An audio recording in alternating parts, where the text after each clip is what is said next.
तो दोस्तों हम सब जानते हैं कि जो आजकल की हमारी सोशल मीडिया इंडस्ट्री है is one of the most competitive industry in the entire startup ecosystem.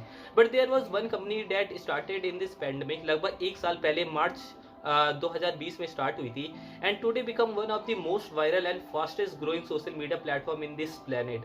और आपको ये जानकर बहुत ज़्यादा हैरानी होगी कि इस प्लेटफॉर्म को सिर्फ एक साल में 1 करोड़ से भी ज़्यादा लोग डाउनलोड कर चुके हैं और सिर्फ एक साल में इस स्टार्टअप की वैल्यूएशन लगभग 4 बिलियन लगभग 30,000 करोड़ के आसपास हो गई है। और जिस स्टार्टअप की मैं आपसे बात कर रहा हूँ वो कोई और नहीं, क्लब हाउस है। और अगर आप सोशल मीडिया पर एक्टिव रहते हो, ट्विटर चलाते हो, तो आपने इस स्टार्टअप के बारे में ज़रूर सुना होगा। यहाँ तक कि Elon Musk, Mark Zuckerberg and जो most of the famous celebrity है इस स्टार्टअप के बारे में ट्वीट कर रहे हैं और इस प्लेटफॉर्म को यूज़ कर रहे हैं, उस पर लाइव आ रहे हैं। And after reading all of this stuff I am so fucking curious about club house की आखिर ये क्लब हाउस है क्या, ये कौन से प्रॉब्लम को सॉल्व कर रहा है, आखिर इसे स्टार्ट किसने किया, इसकी मार्केटिंग स्ट्रैटेजी आखिर क्या है जिससे ये इतना वायरल हो रहा है। एंड द मोस्ट इंपॉर्टेंट, इस स्टार्टअप से हम कौन से इंपॉर्टेंट लेसन सीख सकते हैं जो हम अपने स्टार्टअप में इंप्लीमेंट करें और हमारे स्टार्टअप भी बहुत ही तेजी से बढ़े। और सच में बहुत ज़्यादा रिसर्च और पढ़ने के बाद मुझे इन सारे क्वेश्चंस के आंसर्स पता चले जो मैं इस वीडियो में आपके साथ वन बाय वन शेयर करूंगा। तो चलिए जल्दी से स्टार्ट करते हैं।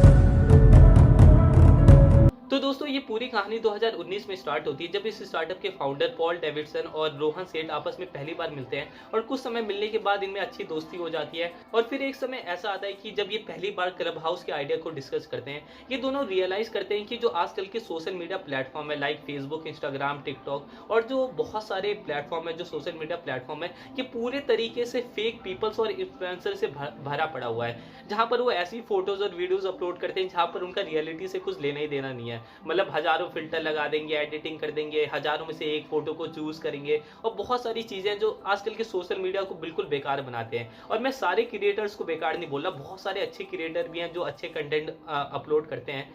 So finally he decide to make something unique, but you know social media is so competitive market and it's very hard to survive in this battleground wherein Facebook, Insta, YouTube और बहुत सारे ऐसे social media sites या platform है जो इस sector में अपनी मोनोपोली बना चुके हैं। But after so many research और मार्केट को एनालाइज करने के बाद इन्हें पता चलता है कि जो हमारी पॉडकास्ट सेक्टर है इसमें बहुत ज़्यादा पोटेंशियल है और लगभग हर साल 10% की यूजर ग्रोथ से ये सेक्टर इंक्रीज हो रही है और आने वाले समय में पॉडकास्ट में बहुत ज़्यादा पोटेंशियल है। So finally they decide to make a platform in this particular niche. और मैं आपको पहले बता दूं कि कहीं आप बाद में कंफ्यूज ना हो जाना कि जिस तरीके से हम यूट्यूब या इंस्टाग्राम पर वीडियो या फोटोज के फॉर्म में कंटेंट को अपलोड करते हैं, वहीं पॉडकास्ट में हम सिर्फ ऑडियो फॉर्म में ही कंटेंट को अपलोड करते हैं, जहां कोई भी बंदा पॉडकास्ट की हेल्प से अपनी आवाज़ को दुनिया तक पहुंचा सकता है। एक एफएम या रेडियो की तरह होता है। और आज के समय में ये जो पॉडकास्ट है बहुत ज़्यादा फेमस हो रहा है। लोग नहाते, ट्रैवल करते, घूमते, खाना बनाते, हकते मुकते इन्फॉर्मेशन या नॉलेज ले सकते हैं। बट इस सेक्टर में भी बहुत से प्लेयर पहले से मौजूद थे, लाइक गूगल पॉडकास्ट हो गया, स्पॉटिफाई हो गया, एप्पल पॉडकास्ट हो गया, बहुत से हैं। लेकिन अगर आप बहुत ही ध्यान से देखो तो आपको इन सारे सोशल मीडिया में एक बहुत बड़ी प्रॉब्लम दिखाई देगी जो सॉल्व करना बहुत ज़्यादा ज़रूरी है, जिस अपॉर्चुनिटी को क्लब हाउस ने देखा और सॉल्व भी किया और आज $1 बिलियन स्टार्टअप है। तो जो सबसे पहली और जो सबसे बड़ी प्रॉब्लम जो मुझे लगती है कि ये जो सारे सोशल मीडिया प्लेटफॉर्म है ये एक वन वे कम्युनिकेशन पर ही फोकस करते हैं। तो इसमें क्या होता है कि बंदा मेहनत करके एक बार अपना कंटेंट बना देता है और जो व्यूवर्स होते हैं, जो देखने वाले होते हैं, वो उसे बार बार देखते रहते हैं यूट्यूब की एल्गोरिथम के हिसाब से या जो भी इनका सजेशन या रेकमेंड एल्गोरिथम होती है। लेकिन यहाँ पर प्रॉब्लम आती है कि जो क्रिएटर है और जो व्यूवर्स है ये आपस में सही से इंटरेक्ट नहीं हो पाते, उनके साथ अटैच नहीं हो पाते, उनके साथ न्यू आइडियाज डिस्कस नहीं कर सकते। और जो व्यूवर्स है वो भी अपनी फीलिंग, जो उसके क्वेश्चंस है, जो उसके पॉइंट ऑफ व्यू है, जो उसके स्टैंड पॉइंट है, वो क्रिएटर के साथ उसे शेयर करना चाहता है, लेकिन यहाँ पर वो कर नहीं पाता। आप कहोगे कि यहाँ पर यार कमेंट का ऑप्शन तो दे ही रखा है, लेकिन यार हर चीज़ को कमेंट में एक्सप्लेन करना ये पॉसिबल नहीं हो पाता। तो ये एक बहुत बड़ी प्रॉब्लम थी जो क्लब हाउस ने देखी। तो इन्होंने क्या किया, इन सारी प्रॉब्लम को बहुत ही ध्यान से समझा और इन्होंने एक ऐसा सोशल ऑडियो प्लेटफॉर्म डेवलप किया जहां कोई भी कंटेंट क्रिएटर या कोई भी इंडिविजुअल या कोई भी पर्सन अपने खुद के किसी भी टॉपिक पर रूम बना सकता है और किसी भी दूसरे रूम में ज्वाइन हो सकता है। मतलब किसी भी दूसरे के रूम में ज्वाइन हो सकता है और अपनी सिर्फ ऑडियो मतलब अपने आवाज़ के दम पर उन लोगों से कम्युनिकेट कर सकता है। उनका पूरा एक ग्रुप होता है। अगर आप क्लब हाउस खोलोगे तो उसमें आपको बहुत सारे रूम्स दिखेंगे जो बहुत ही डिफरेंट और इंटरेस्टिंग टॉपिक पर होंगे।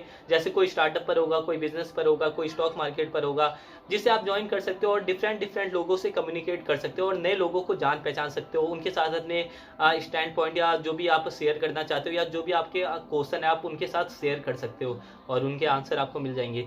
और जो सबसे मस्त बात है इस प्लेटफॉर्म की कि जो भी इसमें डिस्कशन होते हैं वो सारे ही लाइव होते हैं। अगर कोई बंदा आपसे कुछ भी बोलता है, कुछ भी अपनी राय या स्टैंड पॉइंट या कुछ भी रखता है, तो वो बिल्कुल एट मोमेंट होता है। तो यहाँ पर बहुत ही ज़्यादा पॉसिबिलिटीज़ कम हो जाती है कि वो बंदा फेक है। मतलब अपनी हार्ट टू हार्ट मतलब आप इसमें कनेक्शन बना सकते हो, अपने दिल की बात इस प्लेटफॉर्म में लोगों तक पहुंचा सकते हो। आपका फेस तो दिखेगा नहीं, एक ऑडियो ऐप है। तो हो सकता है कि बहुत सारे लोगों के दिमाग में ये आ जाए कि यार यूट्यूब या फेसबुक या इंस्टाग्राम पर हम लाइव भी तो जा सकते हैं और लोगों से इंटरेक्ट कर सकते हैं, लेकिन यार लाइव जाने में बहुत ज़्यादा मतलब दिमाग खराब होता है। पहला तो कैमरा सेटअप करो, हाई स्पीड इंटरनेट चाहिए, बैकग्राउंड देखना पड़ता है, लाइटिंग देखनी पड़ती है, फिर सजना संवरना भी पड़ता है और बहुत सारे झंझट होते हैं। और कितने लोग तो यार कैमरे के सामने नर्वस हो जाते हैं, सही से कम्युनिकेट भी नहीं कर पाते। और जब लोग लाइव आते हैं तो वो बस वही क्वेश्चन पिक करते हैं जिसका वो जवाब देना चाहते हैं, और इसमें तो यार बात भी सही से नहीं हो पाती, क्योंकि एक क्वेश्चन के बाद लाइव चैट में इतने सारे क्वेश्चंस पूछे जाते हैं कि भाई कोई बंदा क्वेश्चन पूछ ही ना पाए, कोई अपने स्टैंड पॉइंट को रख ही ना पाए। तो बहुत ही मानो ना मानो ये बहुत ही ज्यादा झंझट वाला काम लगता है मुझे। लेकिन इस प्लेटफॉर्म के साथ ऐसा नहीं है, आप कभी भी लाइव जा सकते हो, किसी भी समय लाइव जा सकते हो, कहीं पर भी लाइव जा सकते हो। चाहे आप खाना खा रहे हो, चाहे आप बाथरूम में हो, बाथरूम में तो और यूनिक आइडियाज आते हैं, चाहे आप टॉयलेट में हो या कहीं पर भी हो, आप अपने ऑडियंस के साथ इंटरेक्ट कर सकते हो, वह भी विद दी ऑडियो। अब इससे ज़्यादा इस प्लेटफॉर्म का आप क्या लोगे। तो यही कुछ मेजर प्रॉब्लम थी जो ये स्टार्टअप बहुत ही बखूबी सॉल्व करता है। लेकिन यहाँ पर क्वेश्चन ये आता है कि आखिर ये कौन सी मार्केटिंग स्ट्रेटेजी का यूज कर रहे हैं कि आज इनके प्लेटफॉर्म को लोग करोड़ों में डाउनलोड कर रहे हैं, इतना ज्यादा वायरल हो रहा है, यहाँ तक कि इलॉन मस्क, मार्क जकरबर्ग, हर कोई इसके बारे में ट्वीट कर रहा है। तो ये अपने प्लेटफॉर्म को मार्केट करने के लिए एक बहुत ही यूनिक और पावरफुल मार्केटिंग स्ट्रेटेजी का यूज कर रहे हैं, जिसे हम वेलवेट ड्रॉप स्ट्रेटेजी कहते हैं। तो इस स्ट्रेटेजी को समझने के लिए मैं आपको एक बहुत ही अच्छे एग्जाम्पल से समझाता हूँ कि जब भी आप कहीं क्लब में जाते होंगे तो आपने देखा होगा कि जो वीआईपी एरिया वाला सेक्शन होता है वो हमेशा एक रेड कलर की रोप के अंदर होता है, मतलब रस्सी के अंदर होता है। एक मोटी सी रस्सी होती है जो ये डिफाइन करती है कि अंदर बैठा वाला जो पर्सन है वो बहुत ज्यादा स्पेशल है, बहुत ही ज्यादा एक्सक्लूसिव है, मतलब वो बंदा वीआईपी है। मतलब कि वो रेड कलर की रोप इस भीड़ में भी उस बंदे को डिफरेंशिएट कर रही है कि वो बंदा बहुत ज्यादा स्पेशल है, बहुत ज्यादा एक्सक्लूसिव है। और ये सारी चीजें देखकर कि उस बंदे को कैसे स्पेशल ट्रीट किया जा रहा है, उसे कैसे वीआईपी ट्रीटमेंट दिया जाता है, किसी भी नॉर्मल पर्सन के अंदर ये स्ट्रॉन्ग डिजायर आ जाता है कि यार काश हम भी ये सारी चीजें फील कर पाते, अगर हम भी उस रेड रोप के अंदर होते तो हमें भी स्पेशल ट्रीटमेंट मिलता, लोग हमें भी देखते, हमारे बारे में भी सोचते, लड़कियां बगल में होती और बहुत सारी चीजें सोचते हैं। लेकिन आपको उस वीआईपी एरिया में जाने के लिए या तो बहुत ज्यादा स्पेशल होने की जरूरत है, या आपने कुछ जिंदगी में कुछ बड़ा उखाड़ा हो, या तो आपको कोई स्पेशल बंदा अपने वीआईपी एरिया में आने के लिए इनविटेशन दे सकता है। इसी तरीके से आप उस वीआईपी एरिया में जा सकते हो, राइट। और सेम स्ट्रैटेजी ये स्टार्टअप भी अपने सोशल मीडिया प्लेटफॉर्म को मार्केट करने के लिए यूज कर रहा है। अगर आप इनके प्लेटफॉर्म को प्ले स्टोर से डाउनलोड करोगे तो आपको पता चलेगा कि आप इनके प्लेटफॉर्म को बस यूं ही प्ले स्टोर से डाउनलोड करके यूज नहीं कर सकते। आपको पहले किसी स्पेशल बंदे का जो इस प्लेटफॉर्म को यूज कर रहा होगा वो बंदा इन्विटेशन आपको भेजेगा, तभी आप इनके प्लेटफॉर्म को यूज कर सकते हो। बिना इन्विटेशन के आप इस प्लेटफॉर्म को यूज नहीं कर सकते। पर एक बार जब आपको इस प्लेटफॉर्म का इनविटेशन मिल जाता है और आप ज्वाइन हो जाते हो तो आप दूसरे फ्रेंड या किसी और को भी इनवाइट कर सकते हो और सिर्फ 5 लोगों को ही इनवाइट कर सकते हो। और जो बंदा भी क्लब हाउस यूज करता है उसे लगता है कि हम बहुत ज्यादा स्पेशल है, हम बहुत ज्यादा एक्सक्लूसिव है, कोई भी बंदा बस इस प्ले स्टोर से डाउनलोड करके इसे यूज नहीं कर सकता, कोई भी ऐरा गैरा इसे यूज नहीं कर सकता, हम बहुत ही ज्यादा स्पेशल एक्सक्लूसिव है। उन्हें बहुत ही ज्यादा अंदर से अच्छा फील हो रहा होता है कि भाई हम दुनिया से अलग है, हम कोई ऐसी चीज यूज कर रहे हैं जो हर बंदा यूज नहीं कर सकता। उन्हें बहुत ही ज्यादा एक अच्छा फील होता है। और जो ये स्पेशल और एक्सक्लूसिविटी वाली फीलिंग है ना, इसी के कारण आज लोग इसे इतना ज्यादा डाउनलोड कर रहे हैं, जो इसे अदर सोशल मीडिया से बहुत ज्यादा डिफरेंशिएट कर रहा है। लेकिन एक बात जान लो कि जो ये इनकी इनवाइट ओनली मेंबर वाली स्ट्रेटजी है, जब इन्होंने अपने प्लेटफॉर्म को एंड्रॉइड पर लॉन्च किया था तो उसके कुछ समय बाद ही इसे बंद कर दिया था। लेकिन जो इनकी स्टार्टिंग ग्रोथ है वो इसी स्ट्रेटजी से हुई है जिसे लोगों ने इतना ज्यादा डाउनलोड किया था। और जो दूसरी चीज जो इस प्लेटफॉर्म को दूसरे सोशल मीडिया प्लेटफॉर्म से बहुत ज्यादा यूनिक बनाती है कि इसमें सारी चीजें बहुत ही ज्यादा फ्रेश होती है और एट दी मोमेंट वाली चीजें होती हैं। मतलब जो भी इसमें कॉन्वर्जेशन होती है, जो भी बातचीत होती है वो सारी लाइव होती है। और जब सारी बातें खत्म हो जाती है, जब जो रूम का क्रिएटर होता है जब उस रूम को बंद करता है तो वो जो सारी हमने बात की होती है वो सारी डिलीट हो जाती है। मतलब उसका कोई भी रिकॉर्ड नहीं होता कि कई बंदे सोचे कि बाद में आके उसे सुन लेंगे, तो ऐसा नहीं है। आपको एट मोमेंट वहीं पर रहना पड़ेगा, उसको सुनना पड़ेगा और इस कारण जो इस प्लेटफॉर्म का जो इंगेजमेंट है बहुत ज़्यादा बढ़ जाता है, क्योंकि इस लोगों को लगता है कि भाई हमें उसे सुनना पड़ेगा, वो सारी चीज़ें एक्सक्लूसिव है, अगर हमने मिस कर दिया तो हम ज़िंदगी में कभी सुन नहीं पाएंगे। और यही कारण है कि इस ऐप को लोग मतलब इतना ज़्यादा इसमें इंगेजमेंट है, लोग इसको इतना ज़्यादा यूज़ कर रहे हैं और इतना ज़्यादा एडिक्टिव है। और आपको एक कमाल की बात बताता हूँ, जब इलॉन मस्क और मार्क जकरबर्ग जैसी सेलिब्रिटी इस प्लेटफॉर्म पर लाइव आए थे, तो इस ऐप की जो इनविटेशन पास है वो लगभग ईबे पे $400 के आसपास बिक रहा था, और लगभग उस समय भाई मिलियंस ऑफ लोगों ने क्लब हाउस को डाउनलोड किया था। तो यही है पूरी वेलवेट रोप मार्केटिंग स्ट्रैटेजी, जो पूरे तरीके से साइकोलॉजिकल माइंड पर डिपेंड करती है, जो लोगों को एक दूसरे से डिफ्रेंशिएट करती है। लोग भी बहुत ज़्यादा क्रेजी हो रहे हैं कि हम दूसरे लोगों से स्पेशल है, हमें सारी चीज़ें एक्सक्लूसिव मिली है, फ्रेश मिली है, हर कोई बंदा इसको यूज़ नहीं कर सकता। तो यही है वेलवेट ड्रॉप मार्केटिंग स्ट्रैटेजी। और जब आप इस मार्केटिंग स्ट्रैटेजी को यूज करोगे, जो ये वेलवेट ड्रॉप मार्केटिंग स्ट्रैटेजी है, तो आपको एक बहुत ही इनक्रेडिबल पावर मिलती है, वो है ट्रस्ट की पावर।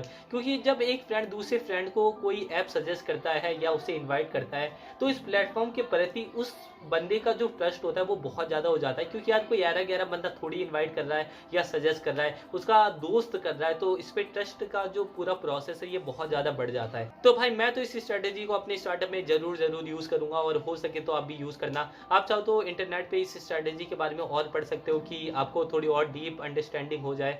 तो अब बात करते हैं सबसे इंपॉर्टेंट चीज़ की कि हम इस पूरे केस स्टडी से क्या सीख सकते हैं। तो जो एक चीज़ मैंने सीखी है इस स्टार्टअप से, कि देखो यार, बहुत लोग सोचते हैं कि मार्केट बहुत ज़्यादा कॉम्पिटिटिव है, या जो हमारा आइडिया है वो मार्केट में पहले से मौजूद है। तो यहाँ पर आपको ध्यान देने वाली बात है कि आपके पास हमेशा एक सेकंड मूव एडवांटेज रहती है। लोगों को लगता है कि उनका आइडिया हमेशा पहले होना चाहिए, हमें फर्स्ट मूव एडवांटेज चाहिए, लेकिन ऐसा नहीं है। आपके पास सेकंड मूव एडवांटेज है। आप पूरी मार्केट को एनालाइज कर सकते हो। इस जो आपसे रिलेटेड जो भी ऐप या स्टार्टअप है, आप उनको एनालाइज कर सकते हो और ये पता लगा सकते हो कि वो स्टार्टअप या वो मार्केट में ऐसी चीज़ की क्या कमी है कि आप उसे सॉल्व कर सकते हो और अपने स्टार्टअप को यूनिक बना सकते हो। अब जो ऐप पहले से मौजूद हो, आप उनको एनालाइज कर सकते हो कि देख भाई, ये प्रॉब्लम सॉल्व नहीं करता, लेकिन मैं कर सकता हूँ। मैं अपने प्लेटफॉर्म को उन सारी गलतियों से सीख कर अब कुछ बहुत ज़्यादा यूनिक बना सकता हूँ। तो यही मैं आपको सिखाना चाहता हूँ कि ये मत सोचो कि मार्केट कितनी ज़्यादा कॉम्पिटिटिव है या आपका आइडिया पहले से मौजूद है। अगर आपके पास कुछ यूनिक है तो आपका आइडिया ज़रूर चलेगा, क्योंकि सोशल मीडिया में इस प्लेटफॉर्म ने जिस तरीके से जगह बनाई है ना, वैसे मेरे दिल में भी जगह बना ली है कि भाई इतनी ज़्यादा कॉम्पिटिटिव मार्केट में भी आज ये $1 बिलियन स्टार्टअप खड़ा है। तो भाई आप इससे बहुत सारी चीज़ें सीख सकते हो। तो आज के वीडियो को बस यहीं ख़त्म करते हैं। मैं अभी बहुत ज़्यादा थक गया हूँ और मैंने 31 डेज़ वीडियोज़ का चैलेंज रखा है। तो बस आज की वीडियो यहीं ख़त्म करते हैं। वीडियो अच्छी लगी हो तो लाइक करना। आपको स्ट्रैटेजी कैसी लगी कमेंट करना। बहुत ज़्यादा मेहनत लगी है वीडियो बनाने में। तो आज के लिए बस करते हैं, मिलते हैं अगली वीडियो।